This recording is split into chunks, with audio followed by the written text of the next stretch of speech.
அகிலம் நியூஸ் நேயர்களுக்கு வணக்கம். இன்றைய நாளுக்கான இரவு நேர பிரதான செய்திகள். முதலில் தலைப்புச் செய்திகள். பிள்ளையான் தொடர்பில் நீதிமன்றம் இன்று பிறப்பித்த உத்தரவு.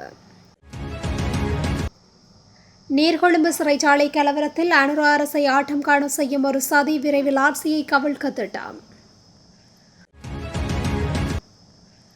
அறிகுறிகளை உணர்ந்தால் உடனடியாக வைத்தியரை நாடவும் விடுக்கப்பட்டுள்ள எச்சரிக்கை. இலங்கையில் கடன் அட்டை பயன்படுத்துவோர் தொடர்பில் வெளியான தகவல். வவுனியாவில் இலங்கை போக்குவரத்து சபையின் பேருந்துகள் சேவைகள் ஸ்தம்பிதம். வாட்ஸ்அப் குறுஞ்செய்திகள் குறித்து விடுக்கப்பட்ட எச்சரிக்கை. கிளிநொச்சியில் நெல் கொள்வனவுக்கு விண்ணப்பங்கள் இன்று முதல் விநியோகம். வடக்கு கிழக்கில் நிறைவடையாத அரசு வீட்டு திட்டங்கள் எடுக்கப்பட்டுள்ள நடவடிக்கை. விவசாயிகளுக்காக புதிய வங்கி அரசாங்கம் வெளியிட்ட நற்செய்தி. தொடர்பான விரிவான செய்திகள். கிழக்கு மாகாணத்தில் இடம்பெற்றதாக கூறப்படும் 5 கொலை சம்பவங்கள் தொடர்பான வழக்கில் கைது செய்யப்பட்டுள்ள பிள்ளையான் என அழைக்கப்படும் சிவனேசதுரை சந்திரகாந்தனை தொடர்ந்தும் விளக்கமறியலில் வைக்க நீதிமன்றம் உத்தரவிட்டுள்ளது. அதன்படி பிள்ளையானை எதிர்வரும் 24ஆம் தேதி வரை தொடர்ந்தும் விளக்கமறியலில் வைக்க நீதிமன்றம் உத்தரவிட்டுள்ளது. இன்றைய தினம் வழக்கு விசாரணைக்கு எடுத்துக் கொள்ளப்பட்ட போதே குறித்த உத்தரவை நீதிமன்றம் பிறப்பித்துள்ளது. நீர்கொழும்பு சிறைச்சாலையில் ஏற்பட்ட கலவரத்தின் பின்னணியில் ஜனாதிபதி அனுரகுமார் திசாநாயக்க தலைமையிலான அரசாங்கத்தை கவிழ்க்க மாபெரும் சதித்திட்டம் இருக்கலாம் என்று தேசிய மக்கள் சக்தியின் நாடாளுமன்ற உறுப்பினர் தேவானந்த சுரவீர சந்தேகம் எழுப்பியுள்ளார். நீர்கொழும்பு சிறை கலவரம் தொடர்பில் ஊடகவியலாளர் எழுப்பிய கேள்விக்கு பதிலளிக்கும் போதே அவர் மேற்கண்டவாறு குறிப்பிட்டுள்ளார். தமது கட்டுப்பாட்டின் கீழ் இருக்கும் சிறைச்சாலையில் ஏற்பட்ட கலவரத்தையும் உயிரிழப்புகளையும் இந்த அரசாங்கம் பாதுகாக்க தவறியதாக சுமத்தப்படும் குற்றச்சாட்டுகளுக்கு அவர் தொடர்ந்தும் பதிலளிக்கையில், அரசாங்கத்தினால் பாதுகாப்பு வழங்க இயலாது என்பதை ஏற்றுக்கொள்ள முடியாது. ஏற்கனவே இருந்த ஒரு மோதல் மீண்டும் தலை தூக்கியதற்கும் பல போலீஸ் உத்தியோகத்தர்களுக்கும் பின்னால் பாரிய சதித்திட்டம் உள்ளது என தான் நினைக்கின்றேன். இதன் உண்மை தன்மையை நாங்கள் கண்டறிய வேண்டும். இந்த அரசை மாற்றி எந்த வழியிலாவது அதிகாரத்தை கைப்பற்ற விரும்பும் குழுக்கள் இதன் பின்னணியில் உள்ளன என நாங்கள் கருதுகின்றோம். குறித்த குழுவை சேர்ந்த பலர் எதிர்காலத்தில் நீதிமன்றத்திற்கு செல்ல வேண்டிய நிலை இருக்கும். எனவே தங்களை பாதுகாப்பதற்காக இந்த அரசுக்கு எதிராக சதித்திட்டம் தீட்டி அரசை மிக விரைவில் பதவியிலிருந்து நீக்க திட்டமிடும் ஒரு குழு உள்ளது. ஆகையால் அரசாங்கத்திற்கு எதிராக சதி மேற்கொள்ளும் ஒரு குழு இருக்கும்போது இவ்வாறான திட்டமிட்ட சம்பவங்களை எதிர்நோக்க வேண்டியுள்ளது என அவர் மேலும் தெரிவித்துள்ளார். நாட்டில் எய்ட்ஸ் அல்லாத 10,000க்கும் மேற்பட்ட பாலியல் நோய் தொற்றுகள் பதிவாகியுள்ளதாக இலங்கை தேசிய பாலியல் நோய் தொற்று மற்றும் எய்ட்ஸ் கட்டுப்பாட்டு திட்டம் தெரிவித்துள்ளது. இந்த நோயாளிகள் கடந்த ஆண்டு முதல் பதிவாகியுள்ளதாகவும் தெரிவிக்கப்பட்டுள்ளது. இந்த தரவு அறிக்கைகளின்படி நோயாளிகள் ஹெர்பஸ் நோயாலும் 2284 நோயாளிகள் பிறப்புறுப்பு மறுக்களாலும் 1289 நோயாளிகள் சிபிலிஸ் நோயாலும் 692 நோயாளிகள் கொனேரியா நோயாலும் மற்றும் 2847 நோயாளிகள் பிற பாலியல் நோய் தொற்றுகளாலும் பாதிக்கப்பட்டுள்ளனர். மேலும் கடந்த ஆண்டு முதல் 874 எய்ட்ஸ் நோயாளிகள் பதிவாகியுள்ளனர். புண்கள், கொப்புளங்கள், பிறப்புறுக்களில் வலி, கட்டிகள் மற்றும் 3 நாட்களுக்கு மேல் நீடிக்கும் காய்ச்சல் போன்ற அறிகுறிகளை உணர்ந்தால் உடனடியாக மருத்துவ உதவியை நாட வேண்டியது அவசியம்.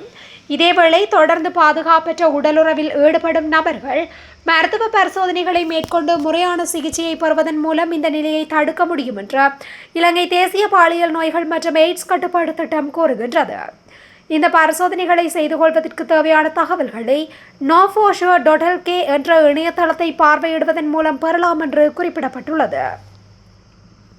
இலங்கையின் நிலுவையில் உள்ள கடன் அட்டைகளில் கடன் தொகைக்கு ரூபாய் 10,313 மில்லியனால் அதிகரித்துள்ளது. இந்த ஆண்டின் தொடக்கத்திலிருந்து கடந்த ஏப்ரல் மாத இறுதி வரையிலான 4 மாதங்களில் இந்த தொகை அதிகரித்துள்ளது. அதன்படி இந்த ஆண்டின் தொடக்கத்தில் ரூபாய் 18,09,706 மில்லியனாக இருந்த நிலுவையின் கடன் பொறுப்பு தற்போது அதிகரித்துள்ளது. கடந்த ஏப்ரல் மாத இறுதியில் ரூபாய் 2,19 மில்லியனால் அதிகரித்துள்ளது என்று மத்திய வங்கி தெரிவித்துள்ளது. வவுனியாவில் இலங்கை போக்குவரத்து சபை பேருந்துகள் இன்று காலை முதல் பேருந்து சேவைகளை முன்னெடுக்காமையால் அரசு ஊழியர்கள், மாணவர்கள், பொதுமக்கள் பாதிப்படைந்துள்ளனர்.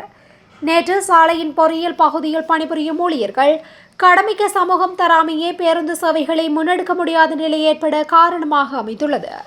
மேலதிக நேர கொடுப்பனவு விடயத்தில் ஏற்பட்டுள்ள பிரச்சினையால் பொறியியல் பிரிவு ஊழியர்கள் சமூகம் தரவில்லை என கூறப்படுகின்றது.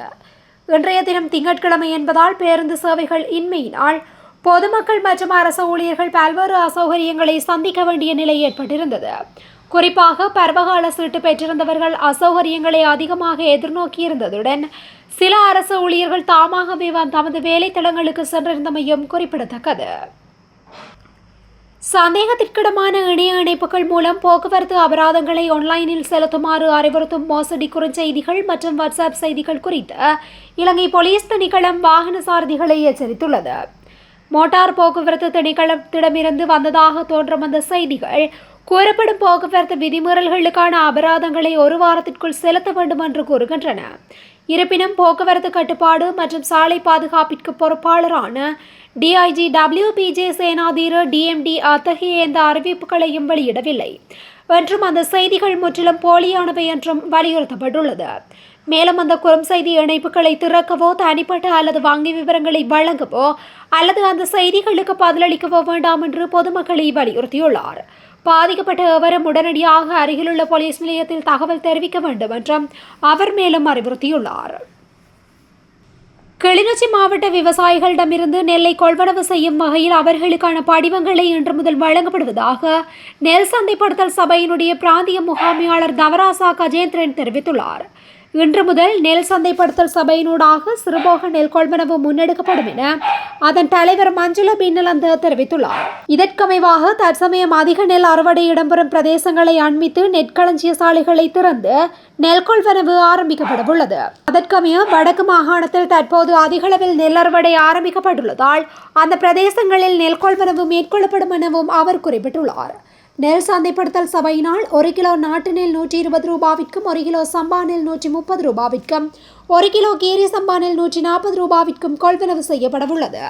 அந்த வகையில் கிளிநொச்சி மாவட்டத்தினுடைய நெல் கொள்வனவு தொடர்பில் கருத்து தெரிவித்த அவர் மாவட்டத்தில் ஒவ்வொரு விவசாயிகளிடமிருந்தும் தலா 2500 கிலோ நெல்லை கொள்முதல் செய்யும் வகையில் இன்றைய தினம் முதல் அதற்கான படிவங்களை வழங்கி வருவதாகவும் மாவட்டத்தில் 2000 மெட்ரிக் டன் நெல்லை கொள்வனவு செய்வதற்கு நடவடிக்கை எடுக்கப்பட்டுள்ளதாகவும் அவர் மேலும் தெரிவித்துள்ளார். வடக்கு மற்றும் கிழக்கு மாகாணங்களில் பூர்த்தி செய்யப்படாத அரசு வீட்டு திட்டங்கள் குறித்து அரசாங்கம் ஒரு கணக்கெடுப்பை தொடங்கியுள்ளதாக தகவல் வெளியாகியுள்ளது. வீடமைப்பு, நிர்மாணம் மற்றும் நீர்வளங்கள் துறை பிரதி அமைச்சர் DP சரத் முந்தைய திட்டங்களின் கீழ் சுமார் 6000 வீடுகளின் கட்டுமானம் தொடங்கப்பட்டதாக குறிப்பிட்டார். எனினும் அந்த வீடுகளில் பலவற்றின் கட்டுமான பணிகள் ஆரம்ப கட்டத்திலேயே கைவிடப்பட்டதாக பிரதி அமைச்சர் சுட்டிக்காட்டினார். இந்த நிலையில் முடங்கியுள்ள இந்த திட்டங்களை முடிந்தவரை விரைவாக முடித்து பயனாளிகளுக்கு நிரந்தர வீடுகளை வழங்குவதே அரசாங்கத்தின் நோக்கம் என அவர் மேலும் தெரிவித்தார். அத்துடன் அடுத்த ஆண்டுக்கான வரவு செலவு திட்டத்தில் வீடு திட்டங்களுக்கான ஒதுக்கீட்டை இரட்டிப்பாக்குவதற்கான திட்டங்கள் நடைபெற்று வருவதாகவும் பிரதி அமைச்சர் தெரிவித்திருந்தமை குறிப்பிடத்தக்கது. தாங்கள் விவசாய நடவடிக்கைகளை தொடர அதிக வட்டி விகிதத்தில் கடன் வாங்க வேண்டியுள்ள விவசாயிகளுக்கு நிவாரணம் வழங்க ஒரு வங்கியை தொடங்க அரசு முடிவு செய்துள்ளது. ஊடக சந்திப்பொன்றின் போது வீடமைப்பு, நிர்மாணிப்பு மற்றும் நீர்வளங்கள் பிரதி அமைச்சர் DP சரத் இதனை தெரிவித்துள்ளார். அதன்போது குறித்த வங்கி மூலம் ஏக்கருக்கு ரூபாய் 1 லட்சம் உற்பத்தி செலவு வழங்க நடவடிக்கை எடுக்கப்படும் என்று அவர் வலியுறுத்தியுள்ளார். மேலும் சீனாவுடனான பேச்சுவார்த்தைகளின் அடிப்படையில் ஒவ்வொரு விவசாய தொழிலுக்கும் ஒரு வேளாண்மை ஆதரவு மையம் அமைக்க நடவடிக்கை எடுக்கப்படும் என்றும் பிரதி அமைச்சர் குறிப்பிட்டுள்ளார்.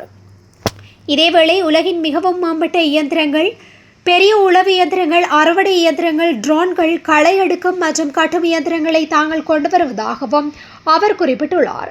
அதன்படி விவசாயிகளின் தேவைகளை மலிவு விலையில் பூர்த்தி செய்ய ஏற்பாடுகளை அரசாங்கம் செய்யும் என பிரதி அமைச்சர் சரத் தொடர்ந்தும் வலியுறுத்தியுள்ளார். இத்துடன் இன்றைய நாளுக்கான இரவு நேர பிரதான செய்திகள் நிறைவடைகின்றன. தொடர்ந்தும் இதுபோன்ற செய்திகளை உடனுக்குடன் அறிந்து கொள்ள அகிலம் நியூஸுடன் இணைந்திருங்கள். நன்றி, வணக்கம்.